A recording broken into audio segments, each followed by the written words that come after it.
the circle of living and dying until someone breaks it. You walked in here, you ruptured the pattern. Bang! Are you a writer? Because I've got a job for a writer. Rhyme, meter, conceit. Without this balance, a poem becomes slack. Then how do you explain Whitman?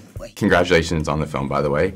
Sundance, TIFF, great reviews. Everyone's buzzing about it. That must feel great to be seeing all this, early positive buzz. Are you guys kind of more relaxed now heading into the theatrical release, or does that not really matter to you? It's odd when you make a film. It takes about a year for it to come out.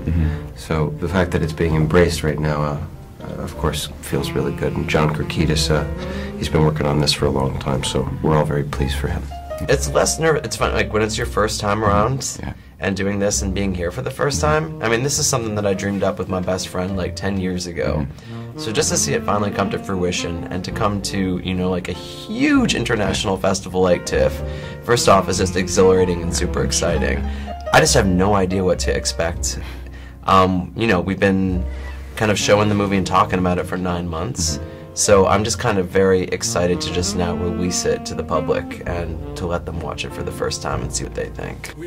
The Burroughs family is richer than God. He looks like a criminal. Tear 'em up, boys. Destroy the old and build the new. Ben, your character, William Burroughs, very well-known figure in history, very well-loved, lots of fans. So when you were going to, craft your performance, what was kind of the most important aspect that you wanted to capture in that character, that you wanted people to kind of take away from that character? What's fascinating about the script is that we're meeting these authors before they put pen to paper.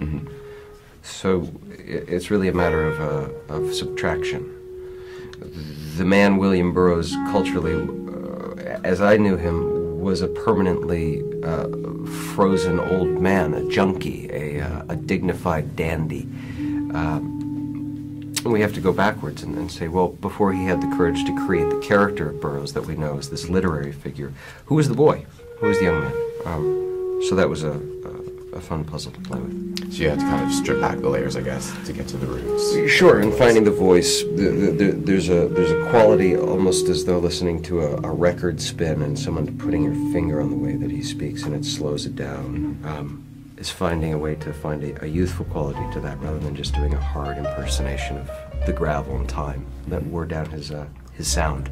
And Michael, for your character, David, everyone else in the film, William, there's tons of information out there about them. Right. But for David, there's obviously not as much. When I was doing research for this interview, I couldn't find a whole lot. So did you kind of find that problem as well? And if so, how did you kind of find your way into that character? Yeah, there was a bit. There were some real-time accounts of the first time Ginsberg met him, which were very helpful, and Edie Parker wrote about him in her memoir. But yeah, there were a lot more blanks to fill in. But he's a bit of a footnote in the Beat origin story, and I was interested in this film's aspiration to maybe flesh him out and sympathize and humanize him. So would you say that the character we see in the film is more your concoction of him, or is it still accurate to how he was in real life? Well, that's a good question. I mean, so little is known about him, but I certainly based whatever choices I made imaginatively on the little pieces of information I did have. And I'm sure you've got this before, but when I was watching Kill Your Darlings and I saw your character, I immediately thought Dexter. It's another dark, kind of disturbed character, lots of demons. And I would think, when you're doing Dexter for so long and you get a break to do a film, that you'd want to do something, more lighthearted, more comedic, maybe even, a Pixar movie. But yet here you are, Why are you doing a Pixar movie? I don't know. That's a really good question. You're doing that right now. Yeah. But yeah, so here you are again with another dark, disturbed character. Was that a conscious choice? Did you just want to play something familiar, or does that not really matter to you? No, I mean, look, if I had some sort of litmus tests whereby any gay-themed movie or movie in which a murder took place, this one would have been struck from the list twice. But I was compelled. I was compelled by the story, and I mean, while I don't know, I felt like I was turning the tables on myself in as much as I was dead, rather than doing the killing. Yeah, I based the decision on my enthusiasm about John's passion for it and tenacity and the script. The great thing about having a cast like this of actors that I've admired for so long, and just being lucky enough to like be able to pick and choose the actors I wanted to work with and have them say, oh my god, I want to do this movie, is, you know, I asked them straight up. I studied acting as an undergraduate. I was a horrible actor myself. You know, you realize this after you get cast as Knave number 5 one too many times. Like, maybe I shouldn't be doing this with my life. But what it did do is it gave me the experience of just knowing how vulnerable you are in front of a camera or on stage. And I just asked each one of them, you know, like, what makes a good director to you? And, like, what have been the bad experiences you've had in the past? And it's amazing how much I learned just in those conversations with them. Like, Michael C. Hall gave me this directing tip that I'll never forget. And I think it's just, like, a good tip for life, which is, like, if you don't like what I'm doing, never say, I don't like it. Because that's going to make me self-conscious, and it's going to make me close down and constantly trying to think about how to make you happy, am I doing a good job? Just say, add this to whatever you're doing. And that was like the easiest and greatest piece of directing advice. And, you know, Ben Foster saved my butt so many times on set. We had to shoot this movie so fast. I mean, you've probably heard.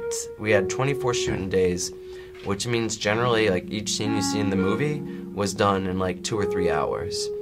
And there's this one night when we were at Columbia University shooting, and for some reason we thought our permit allowed us to shoot until like 7 in the morning, and we got shut down at 2, 3, and we still had several scenes left to go, and I was ready just to pack it up, but Ben said, John, we're all here, everyone's looking the other direction, why don't you just point the camera at the steps of the library, we're all in costume, have us run down, and maybe we can use it as the end of the sequence.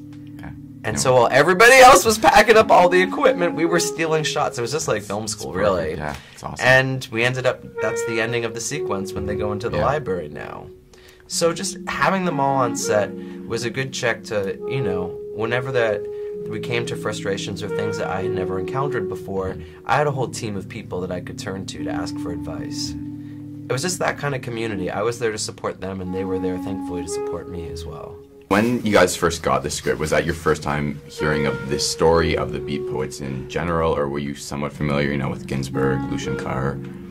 Where was your familiarity kind of when you got the script? I'd gone through my period of fascination with the Beats, and I'd read a lot, and I was actually familiar with this story. I think it was when The Alienist came out, Caleb Carr's novel. He was Lucien Carr's son, and I was having a conversation with a friend of mine who knew of this story and told me about it, and I was amazed that it hadn't been more widely told, so I was excited when I saw the script.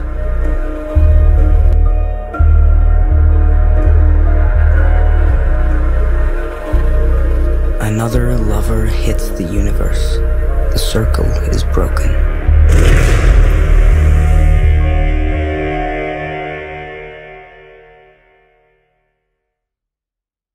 Thank you. Is that enough? Yeah, it's a wrap, I think. It's a wrap? Yeah. All right. Thank you, man. And thank you for the really sweet review. I appreciate it.